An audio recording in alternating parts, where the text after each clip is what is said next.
there is an established tradition in different cultures of people naming, often they build statues or name buildings, towns, roads after somebody. Often when somebody is dead and gone, and rarely, but still happens, while they are still alive, and occasionally people do that themselves. So that's a different ways of doing it. But on the whole, there is this long-running tradition of this sort of naming after somebody. Have you given it any thought? And what are your unfiltered thoughts on, the thinking behind that, where this originates from?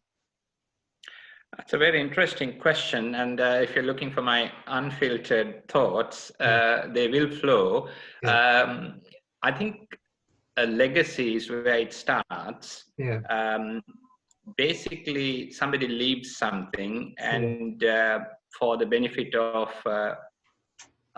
either a named sector of people or general public. Yeah.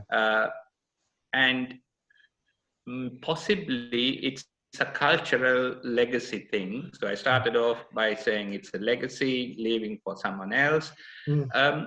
Yes, I think it's all to do with long established cultures. Therefore, that takes us mainly to the Asiatic region, with the Indian and Chinese cultures going back into at least 5,000 years plus. And then perhaps the Sri Lankans as well are masters at naming public places and so on. But again, if you look at the North American culture, which is only I'm going to say 200-300 years old culture, or under 500 years, they also have that naming places after individuals who have done yeoman service to their nation. So I think it's become a cross-cultural thing, but with Sri Lankans, we have a very strong habit of giving to or leaving legacies, and also the people who benefit from it would name those people who donated their names. So I think that's my sort of off-the-cuff thoughts on naming people after they have sort of sadly passed away. Yeah, I mean, in a way, I sort of thrust this on you unannounced just to get your original thinking, because I sort of gave it some thought a little bit longer, because I've seen this happening again and again. Like in Australia, there are in different places named Victoria. This is very much the empire, Empress Victoria, who never set foot there. And then, different, pretty much all major cities have got statues of the royalty, the admiralty, politicians, and so on. So in a way to remind people of these great characters. And then there are airports like JFK and John Lennon Airport. So that's right. International Airport, and generally done after those great people have come and gone, and as a way of maybe honoring them, remembering them, getting people to stop and ask, hang on a minute, who is this person? Why is this place named after? So get people thinking. And perhaps to also inspire, because they may have done something by way of generosity or achievement, bravery, so a way of remembering them. And also there's some sort of example value. We have our own heroes from the past, like Capetipola and others, who stood up, took the stand. So that sort of inspires the future generation. Yeah. Yeah, absolutely. So So when the idea of naming something as a way of somebody being remembered was mentioned, it didn't need much explaining. People pretty much understood it and related to it. And just moving forward a little bit, about 2 years back, we sort of suggested put this option to the scholarship. Some sponsors to say, if you like, you can name this after someone near and dear to you, special to you. Not everybody. Some people are quite happy to give the money quietly, carry on. But a number of people, named often after their parents, some to remember their teacher, somebody special. So as a way of showing their little bit of respect and gratitude for whatever, Absolutely. yeah, whether it's the education or financial help or whatever they received, of remembering, showing respect. So that was the sort of thinking behind this naming something after that we sort of adapted into the scholarship scheme. I'm happy to. Which is, yeah. Okay, carry on. No, no, it again reflects back on the legacies and the cultural background or the richness of the culture. Yeah. I think, irrespective of whether we are Eastern or Western, I think that's how it is. And if somebody's done some work, either respect or to commemorate, or that their memories won't be forgotten by future generations. You know, so that would be perhaps the reason. That's why we do it that way. Yeah. Yeah. Okay. Now, if I stop this, it will take a minute to do the compressing and all that. Then we'll have to sit quietly until it's ready for the next one. Okay. The other option is to just give it a couple of seconds as a natural break while this is still rolling, and then we can continue. So we got one reel, if you like. Okay. When it comes to editing, we can split it up. Yeah. Okay, let's start by talking about Florence De Silva.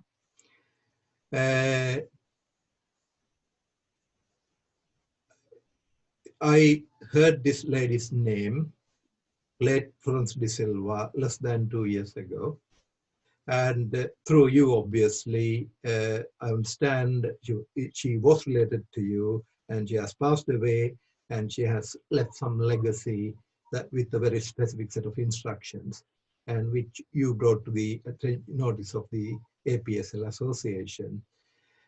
So my interest is, because I only know this lady by name, I would like actually for the story to be told, because there are people benefiting from her legacy. So in a way to put that on record. So if I ask you to briefly take me through who this lady is, you know, where her origins are, and how she came to live and work in Britain and what happened and so on, that will be great.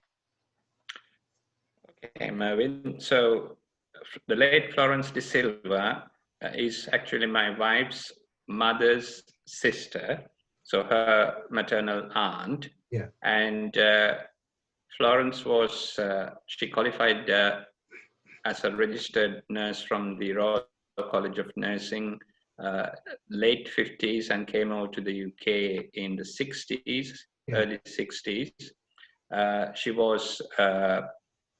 She started work as a nurse, ending up as the sister in charge at the Accident and Emergency A&E at St. Heliers Hospital or St. Helier Hospital in Sutton.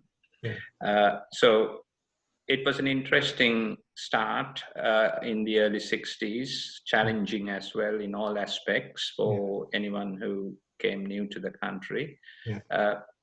Then obviously she got married to the late Mahesh De Silva, who was an engineer by profession.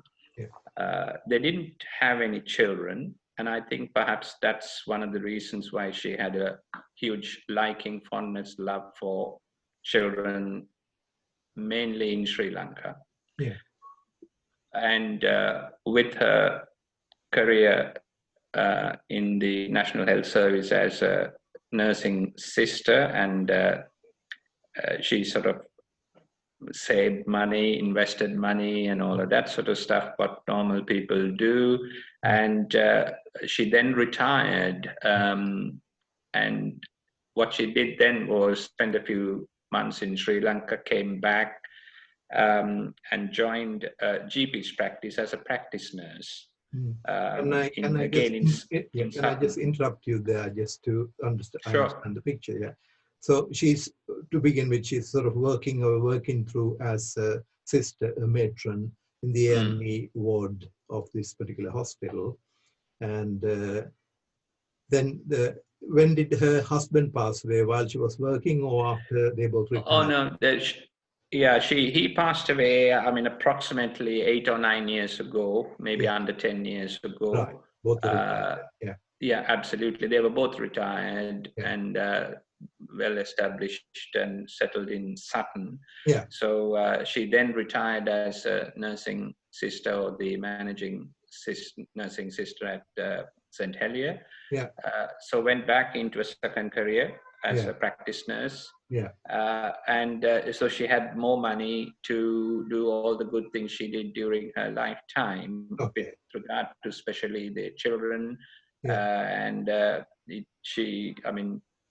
In Sri Lanka. So she was from Panadura, but born in Madapatha, near Piliyandala. Yeah. And so she had a big affinity back to her hometown, as well as her ancestral home, so to speak. So sometimes Sri Lankans have a place of birth and an ancestral home, two different places. So she had both. Yeah. So that's where that was her background. Yeah. Mervyn. Okay. So she retired, and which year roughly did she go back to Sri Lanka? She actually, as soon as she retired in the early, I'm going to say 2004 or 5, that sort of period. And like all Sri Lankans do overseas, they always think of their motherland, and then when they retire, there's a big rush to go back. And then the novelty wears off, and then you have, then you come back. Traveling back and forth after that. So the best of both worlds. That's what she did. Yeah. It seems to be the common pattern among the expat community as you get older. Yeah. So eventually she decided. Eventually she decided that those traveling days are over now. She's getting a bit too old for that, and she will need some extra help and perhaps nursing care. And she does that in Colombo, I guess. Yeah. So she went back, and then she bought her an apartment in Colombo, and then she's lived there, and then eventually she was not too well to look after herself. Then she went into full-time nursing care. Well, this time someone else was looking after her, as opposed to what was her profession. And so after a number of years, she was in her mid-80s, I believe, she sadly passed away. So in the process, she made a will in the United Kingdom, and took care of most of her relations, as well as then left a large legacy for children in Sri Lanka. But the executors of the will, Rohan de Alwis, basically looked at APSL and a few other charities to ensure that the money, that every penny we spend or donate, is actually spent for the Sri Lankan children in need. So I think that's where the APSL Florence De Silva Memorial Fund contribution originated initially. But she was very anxious that it is spent in Sri Lanka. And there were one or two other charities that received further funds as well. She also left a fairly large donation or a legacy to the Catholic Church, which she was a devout member of in Sri Lanka. And also one of the churches in Panadura, I can't remember the name of the church. And for a statue to be built and all of that, sort of from a religious standpoint as well. So she was a devoutly religious person, as well as she enjoyed life, I had to say that. So she had a very fine balance between all of that, and she never forgot about the children in need.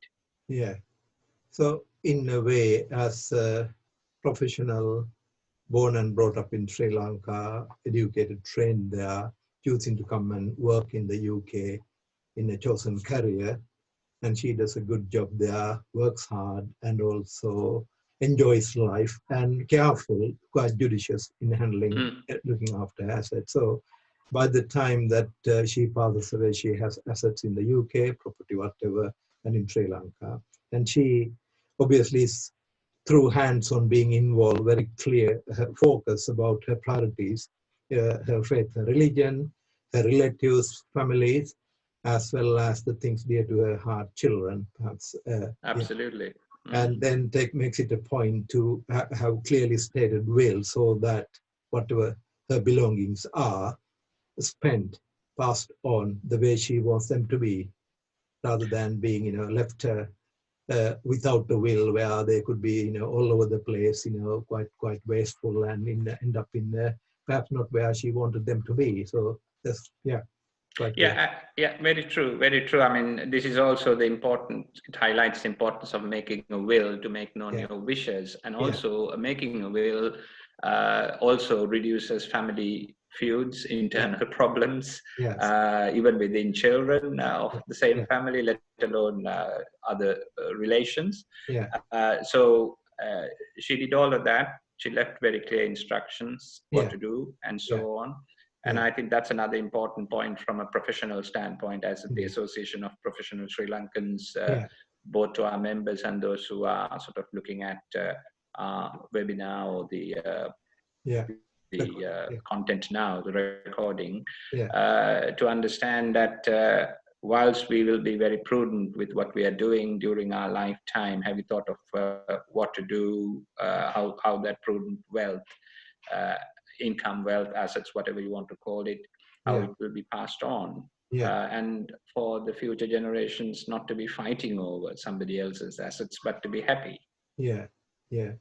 Now, the other point is, just because of this corona crisis and seeing what we have seen over the last 2-3 months, where extremely fit and well people suddenly pass away, when a lot, less fit and probably older people are still around. So in a way, one can't afford to be complacent and say, no, it's not my turn, I'm going to live a lot longer here.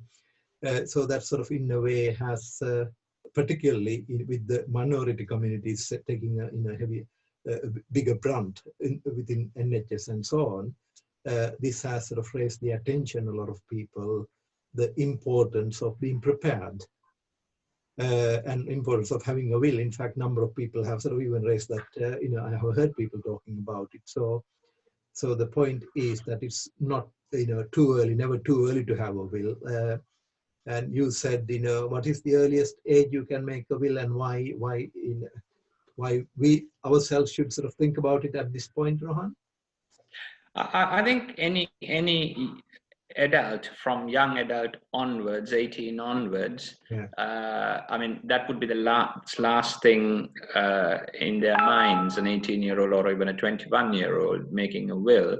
But I think it's important that once somebody gets a job, full-time employment, and having obligations and receiving funds by way of employment, etc. Just some form of basic set of instructions as to your wishes. The last will means your last wishes. When you're writing it, it would be your last wish at that point in time. You might go on to live another 80 to 100 years. But then once you have sort of made known your thoughts and wishes as to how matters should pass on, you can review it. But a lot of people, even in this country, at over 45% of the population, the adult population, they just leave things as they are. And that then causes problems. I mean, we've had, even within APSL, and a few of our members have died unexpectedly in the last 10 years. And some of them, I never thought they would pass away at a very young age. I mean, let alone those, there is a presumption that only old people die. That is far from the truth. Well, not from what we have seen. So it's very, very important to have your thoughts, a will sorted out properly. That's the important thing. The thought, because of this time, it's also sort of worth mentioning, highlighting that point. If somebody hasn't made a will, it's never too early, and it's not, you always have, it's a putting down a mark of how you see things now, and down the line you have the option of changing, so it's well worth paying that some attention. Moving on, Rohan. Now, so this lady passed away, and then she leaves a fairly clearly stated will.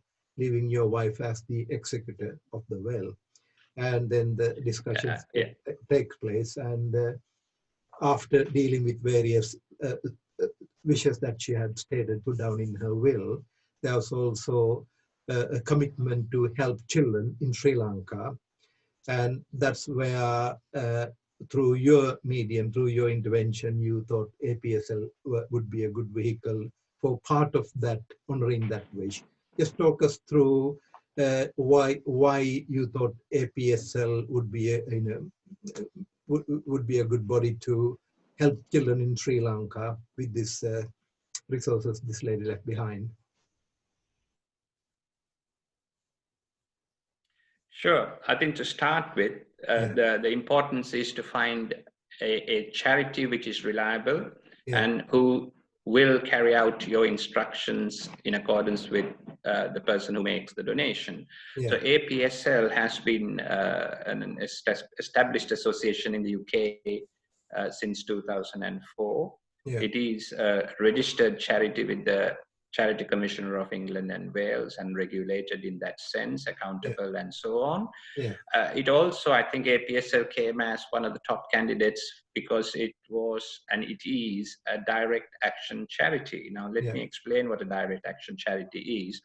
There are many charities, even in the United Kingdom, as well as a lot in Sri Lanka, where when you make £1 or £100 as a donation, about 20% of your donation goes towards charitable work. The remaining 85% actually is consumed by that charity for expenses, overhead expenses, staff payments, buying vehicles, hiring vehicles, buildings, buying real estate. And then all of a sudden, you have a big charity. You put £1 to that charity by way of a charitable donation, and just 20% of that goes for real work. So contrast that with APSL, which all of us in APSL work on a voluntary basis, both the United Kingdom members as well as the volunteers and members in Sri Lanka. They all work for free, if you know what I mean. So there is no costs of overheads. If ever there is a cost of overhead, I was firsthand aware that the APSL Central Fund will look after that rather than take money from the donors. So that was one of the prime reasons that swayed in making us sort of decide, rather, making the donation to APSL. So it came not only highly recommended by its past performance, but from my own and our knowledge of the activities. And also what's important was what the scholarships program that I believe you, Mervyn, and you started and you still lead it. It's been got a dynamic head start from almost zero to a huge number in the last 3 or 4 years. And I think Professor Terence Fernando was also with you when you launched the program, spearheaded the program. And so that was yet another natural plus point for APSL, because it was not only a direct action charity, but it also had a growing children's charity, which was therefore a natural choice for the donation to be made. So that I think is important to sort of highlight today. Thank you.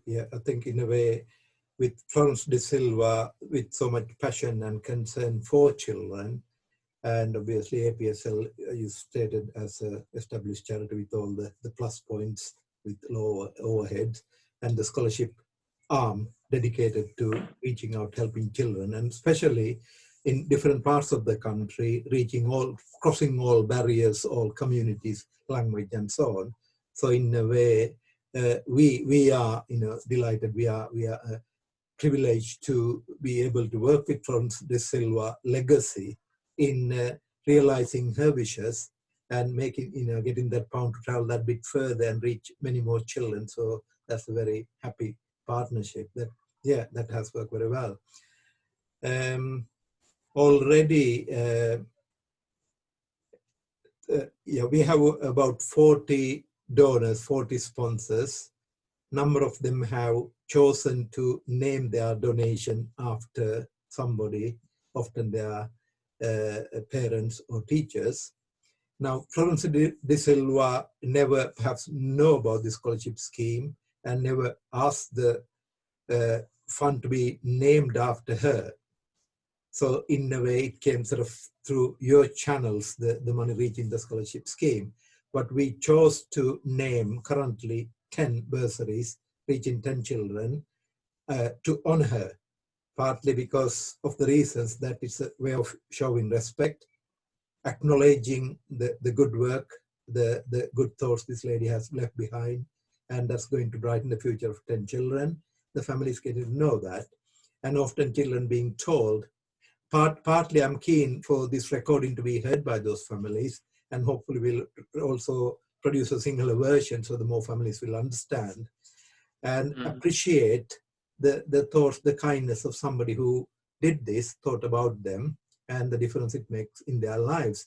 And also there's a big example value. And increasingly, when it comes to giving scholarships, in addition to our two established criteria of the child being academic, bright, keen, and willing to benefit, succeed through education. Second one, coming from a fairly disadvantaged background where their education could be disrupted due to not being able to afford a good education. So those are our two leading criteria. But the word has got round, and we always get more applications than the places we have. But increasingly, we also look for evidence of those children and families who are a little bit like Florence de Silva, a bit more outward looking, sharing the little bit they have. They have a reputation for caring about their neighborhood, and that's what I call the spirit of generosity. So where possible, where there is competition, we tend to favor those families, those children, because that is the culture, that's the legacy we want to promote. And often we tell these children that we want you to succeed, get there, like the people who are helping you. And when you get there, it's your turn to turn around and help the other people behind you. So in a way, that part of the reason why we want to name this also constantly to reiterate that message of generosity, thinking and caring about other people. So part of this recording is to very much to illustrate what the difference one person through his her hard work, the little bit they can save and spare can make to so many lives. So that is very much in our thinking of the APSL vision of a prosperous, peaceful Sri Lanka, where children realizing their full potential, where the generations ahead of them thinking, turning around, giving a helping hand to the generation behind to success, building success. So in that example, Florence de Silva is a beacon in a way, showing the way and inspiring other people through her actions. She never came and addressed the APSL, but from the legacy what she left behind, she's inspiring other people also to do the same. So it may be for people who are hearing this, who are working, living in UK, with families, often our generation with our children grown up, we are in careers, we are retirement with a bit of spare cash, we may be able to sponsor a few children, or like we talked about, through leaving a will, like Florence de Silva did, may be able to leave some legacy behind that could reach and help many more children to come. So in a way, is there anything else about Florence de Silva and her life that you want to sort of sum up to share with us? I think we've covered a large spectrum of her life and her activities. What's important is it's not only the legacy that she left for APSL or was donated. Yeah. It's not just only the 10 scholarships that we are continuing to fund. Yeah. A number of schools in Panadura and Madapantha through APSL, we carried out some infrastructure renovation type of works, like giving electricity, computer rooms, and putting air conditioners in computer rooms, water supply, to some of these schools where the children will not only receive a monetary award every month, but their schools, the infrastructure in those two areas in particular, which was one of our wishes, had been catered to.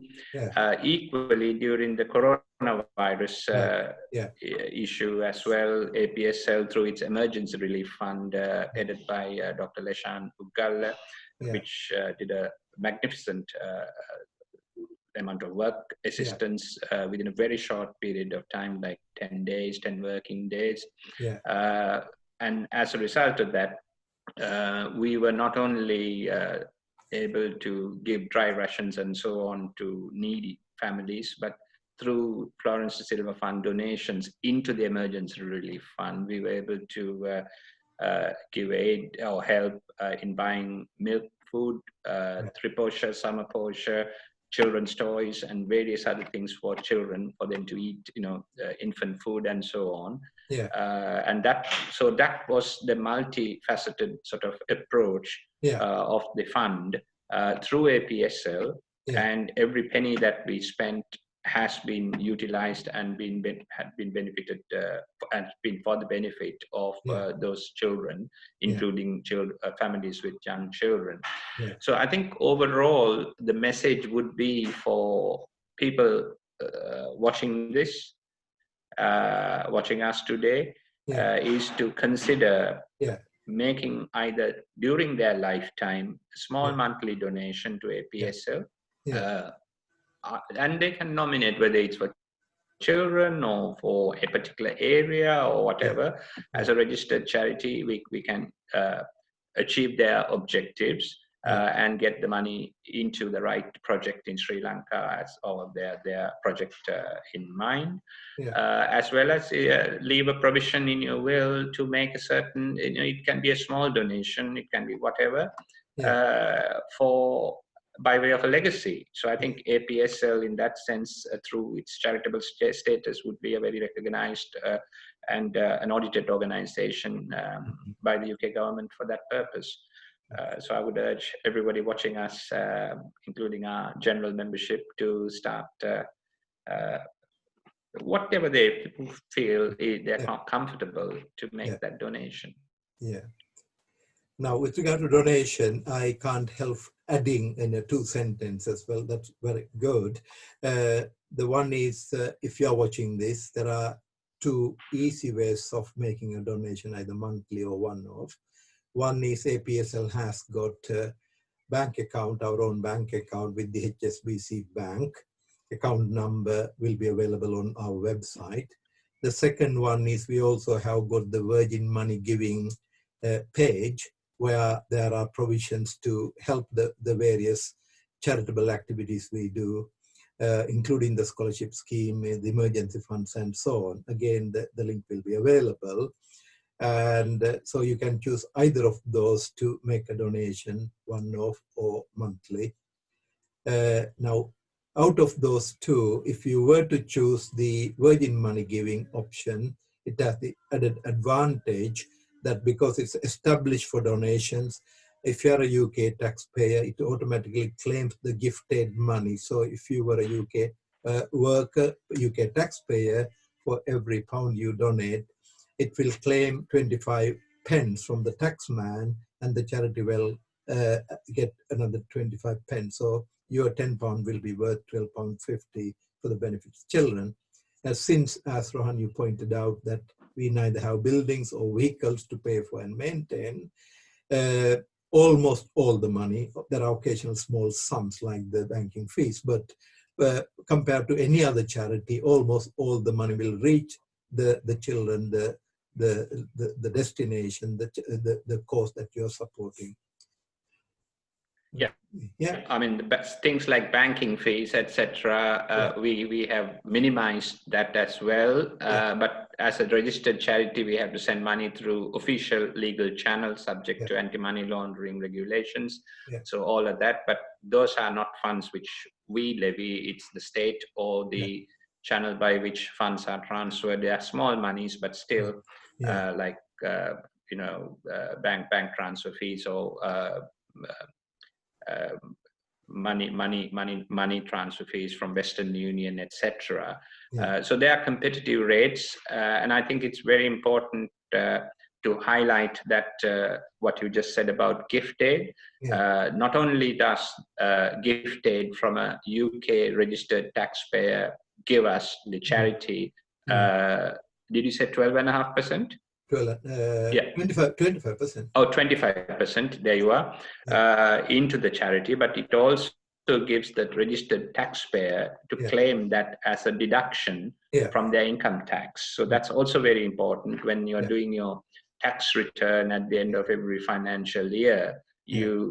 Whatever you have made payment to APSL through the gift aid scheme should be highlighted. And then, as they say, every penny matters, especially in this day and age. That is tax deductible, and it's the same message goes to the UK businesses that some of our members and even well-wishers run. If you're running a business, any donations made to a registered charity such as APSL, 100% of that donation can be deducted from the corporation tax that you pay. So it's a two-way incentive offered by the United Kingdom government for people to give to registered charities. And that's another thing that most of our members and viewers should bear in mind when making a donation. Make it known there is no hush-hush payment, it's an open payment. Tell everybody, especially the HMRC, that you are making this payment. Now, you sort of gave me another thought. Sri Lankans, professionals working in the UK might say, hang on a minute, I have my relatives, family in Sri Lanka. If I want to help somebody with whatever cause it is, a child, I could ask my niece, my nephew, my sister-in-law to do that. So why should one come to the APSL? Why don't I sort of send money directly through one of those channels? Have you got any thoughts? Because I came across an interesting example. I mean, you can send the monies directly to anyone you want to benefit from your donation, but then you need it's again, as I said, it cannot be claimed as a deduction. It won't reduce your tax bill either. It's like you and I going to a supermarket and buying a packet of rice or milk. That's an expense. Nobody's going to give tax relief. But if you're doing something, if you're helping somebody, then get the maximum from the UK government legitimately. And that's the important thing. The whole idea by the UK government is to incentivize and encourage people to make donations to registered charities.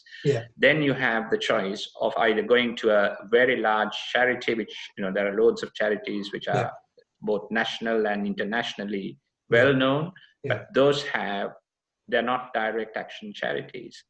So you can send money to Sri Lanka, but in our case, we have a structure through which we can send money to. If somebody is thinking of starting a charity in Sri Lanka, that's also not possible. It's been the case for the last 10 years or so. It is near impossible to get charity status registered and recognized by the UK government. It's been, that restriction has been in place since about 2007, 2008, and it's continues throughout successive governments. So you simply cannot operate with foreign money in Sri Lanka unless you have been recognized in that capacity. So I think, Mervyn, you mentioned you had an interesting story as well on that about sending money with helping people in Sri Lanka, you mentioned. Indeed, so in a way you highlighted the point, yes, you are of Sri Lankan origin, you have contacts there, so I could send my money to one of my relatives to help those children, but you pointed out the advantage of using a registered established charity, because one reason being the gifted facility, where the money grows. £10 becomes £12.50. And in addition to that, this what came to my mind is the initial conversation I had with Terence Fernando, Professor Fernando, and he was the one who sort of entertained the idea. He is from Moratuwa. He wanted to help some children in Moratuwa, and he had a very dedicated sister-in-law who would do that, who actually suggested to him, and he was already doing that, and thought, well, and the first point of this lack of gift aid was an issue. Well, the money he was sending could grow because he was a UK taxpayer. That's one thing. The second one is you can only do so much within family ties. There are emotions come into it, accountability comes into it down the line. And also there's the limited capacity. And she, the sister-in-law, is an elderly lady. She's happy to look after a few children in Moratuwa area. So that charity would have stopped there. Whereas within our established network, we can reach any part of the country. That is, yeah. And everything is written down and accounted for. You can challenge, you can question, you can trace where the money went, how much was given. And also because we have the capacity to trace and get the school reports and monitor children's progress. And if there is no progress, to issue a warning and say we need to see some improvement, family and children. Otherwise, the money will be directed to somebody else more deserving. So in a way, we could provide that better governance. That probably the close family ties are nice when just in a casual way helping somebody, but when it's sort of documented and managed more professionally, you have the peace of mind. Things are working, and you can question, you can hold to account. For the money you are giving is producing results, and it's run on a more structured, more professional footing. So that was the reason why Terence had no afterthoughts, and he really chose APSL, being a registered charity with the track record established in Sri Lanka, already done quite a lot of activities starting from tsunami onwards, and helped build and grow this, and wanted to open this up as a channel for anybody else who was feeling like that, who wanted to put something back to Sri Lanka. And obviously APSL can on any different topic, but when it comes to the scholarship, helping children, we have the scholarship scheme helping children to get a brighter future. Okay, anything else? True. Very true. Yeah. Okay, thank you for your time, unless there's anything else. No, I think overall, yeah. Okay. No, I think we've covered everything. And again, Mervyn, thank you so much for leading the scholarships program, and may it continue for a long period of time. I know you sort of established it and continue to lead it. So I think you're doing a great job here. Very well done. Right, so on a strong footing. So hopefully the machine is running well for anybody else as and when to step in and yeah, absolutely. Wheel. Okay, thank you very much, Rohan. Bye-bye. Thank you. Thanks for your time. Bye-bye.